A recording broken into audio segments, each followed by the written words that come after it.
Hi, I'm Dr. Nobuko Singwenya, a postdoc research fellow at the African Centre for Cities. Like so many cities, Cape Town has an affordable housing crisis, which is exemplified most prominently by the burgeoning number of informal settlements. This crisis has led to housing organizations and mobilized communities approaching the courts in order to get some reprieve from their current living conditions. Over the years, we have seen the courts increasingly become an arena in which households fight for their rights to access adequate housing as outlined in the Constitution. One such case is commonly referred to as the Tafelberg case. The Tafelberg case, which centers around a piece of land in Cape Town's inner city, was brought before the courts by members of Reclaim the City, a Cape Town-based social movement that is fighting for land and housing in Cape Town's inner city and wealthy suburbs. The case was also brought forward by Ndifuna Ugwazi, which is a non-government organization that works to broaden access to well-located land and affordable housing. Together, Reclaim the City and Ndifuna Ugwazi took several government entities to court for selling the Tafelberg site, which is located in the inner city suburbs of Camps Bay. The site is owned by the Western Cape Provincial Government and consists of an old school building and a block of flats.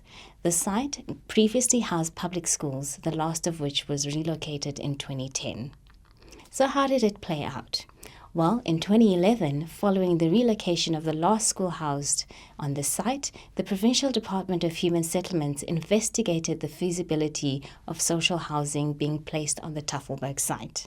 At the same time, the Department of Transport and Public Works, who is the site's custodian, began a process of scoping potential development ideas on the property. The Department of Transport and Public Works does, however, consult with other provincial departments to see if they need the Tafelberg site to further any of their infrastructure objectives. In March 2013, and responding to this query, the Department of Human Settlements states that they do need the property so they can develop affordable housing in close proximity to economic opportunities, transportation nodes, and social infrastructure. In the letter, the Provincial Department of Human Settlements notes the high demand for such housing, as well as the need for racial and economic integration. The letter concludes as follows, and I quote, "Cape Town is one of the most segregated cities in the world. With this in mind, land cost is so significant in the province that we could not afford to purchase market-related land which offered even slightly similar opportunities as the Tafelberg site. Were these portions of land to be disposed of, the opportunity cost for integration within the borders of the city could potentially be lost to us forever." End quote. In March 2014, the Provincial Department of Transport and Public Works issued an expression of interest for the site, which was advertised as being available for mixed-use development.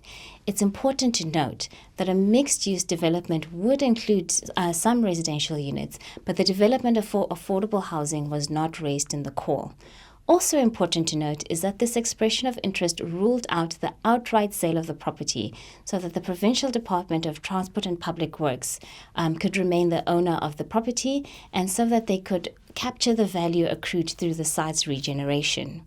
In April of that year, local non-government organizations, namely Ndifuna Ugwazi, Equal Education, Social Justice Coalition, jointly submitted an objection to the idea of leasing the land on a long-term basis to private developers.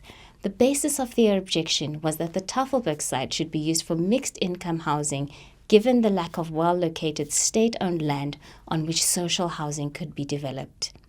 Social housing is a rental housing that is subsidized by government and developed by social housing institutions for households whose income falls between 3,500 Rand and 22,000 Rand per month. A few months later, that is in June 2014, the then MEC Donald Grant responded to the objection submitted to his predecessor, stating, and I quote, that it is simply impossible to apply, end quote, affordable housing models in the inner city. This was despite the fact that one of Cape Town's oldest social housing institutions, Communicare, had expressed their interest in the Tafelberg site. The MEC held this position also despite a 2012 feasibility study that was commissioned by the Social Housing Regulatory Authority, indicating that the Tafelberg site could accommodate at least 200 homes at rents between 700 Rand and 2,250 Rand a month, with the community hall and shops. In November 2015, the provincial government sold the property to the Phyllis Joel Day School, which is a private school. However, news of the sale only came to light in the media in January 2016 after the land had been declared surplus to government needs. In February 2016, the three activist organizations called for the provincial government to stop the sale of the Tafelberg site, as well as to stop the sale of 3 other sites, in order to use that land for the development of social housing. In March 2016, the Reclaim the City campaign was formed by Ndifuna, and members of Reclaim the City marched to the Tafelberg site, and during this protest they announced that they would approach the courts to apply for an interdict on the sale of the site, which they did in April 2016. This temporarily halted the site's sale. In March 2017, the Western Cape provincial government decided to go ahead with the sale, and this was when the National Department of Human Settlements also instituted litigation measures, saying they should have been consulted in the decision to sell the site. The cases made by Reclaim the City and the National Department of Human Settlements were then consolidated and decided on together. On the 8th of May 2017, Ndifuna and Reclaim the City launched an application to overturn the sale in the Western Cape High Court. They wanted to have the sale reviewed and set aside on the grounds that the sale was procedurally and legally flawed and failed to take account of the potential social use of the land. Throughout 2018 and 2019, the application went through the court system until the matter was heard over 5 days in November of 2019. Judgment was then handed down by Judge Patrick Gamble on the 31st of August 2020. The judgment is a 218-page document that is co-signed by Judge Monde Samela, and the judgment set aside the decision to sell the land. It strikes out regulations which undermine public participation, and it also seeks to ensure the provincial and local government properly implement their duties to provide social housing and address spatial injustices in the Western Cape. This has been heralded as, and I quote, an endorsement of years of work by activists calling for land and housing redress in Cape Town, end quote. But it does by no means signal the end. The case, and indeed the judgment, highlights that at the heart of the matter are 2 imperatives. Firstly, the dire need for public housing. The current housing backlog in Cape Town is estimated to be between 360,000 and 400,000 housing units. With a combined annual housing construction rate of between 8,000 to 10,000 by both government and the private sector combined in the city, it would simply take decades to address the backlog, let alone meet new demand through current housing delivery models. This is another aspect of Reclaim the City and Ndifuna challenge to the city, that it is imperative to rethink the location of affordable housing projects, as these continue to locate affordable housing on the city's periphery where land values are lower, while suitable land in the inner city is sold off, as in the Tafelberg case, which was then valued at around 108 million rand, so approximately $6 million, to realize its full economic value. Also at the heart of the case is the need for local government, that is the City of Cape Town, to facilitate the realization of spatial justice in a city that is vastly unequal. In this case, the city and provincial government challenged and continue to challenge the idea of spatial justice being part of their mandate. And whilst they challenge this, inequality continues to increase in the city. But it's not just about inequality. There is the more fundamental issue of housing as a human right. And here, housing should not be understood in a limited sense either. It's more than just a brick and mortar structure. It must be understood as a broad spectrum that includes other forms of housing that people call home, such as shacks and tents, many of which are characterized by insecure tenure.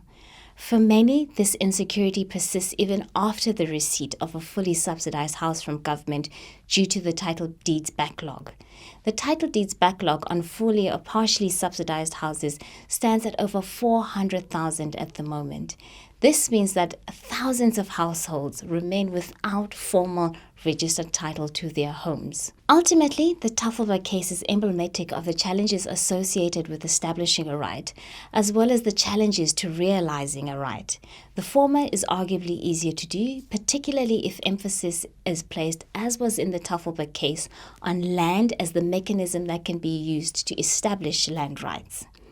Realizing a right, on the other hand, requires navigating the three spheres of government and multiple departments therein. It also requires an examination of government's capacity to realize the rights in question, which is oftentimes where things go wrong and leave us within the court system facing appeal after appeal. And indeed, the city has exercised its right to appeal in this and other cases. And each time the matter is heard, the courts, like government, are faced with the challenge of balancing the realization of socio-economic rights for those who don't have against private property rights.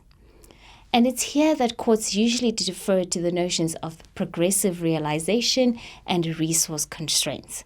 Being mindful that in the recent matter between the City of Cape Town and Bromwell Street residents, the Supreme Court of Appeal ruled that, and I quote, "The court cannot thus dictate to the city in which location a particular housing program is to be implemented, nor can the court instruct the city to allocate and spend its housing budget differently, as it is exclusively the government's executive function and domain to determine how public resources are to be drawn upon and reordered."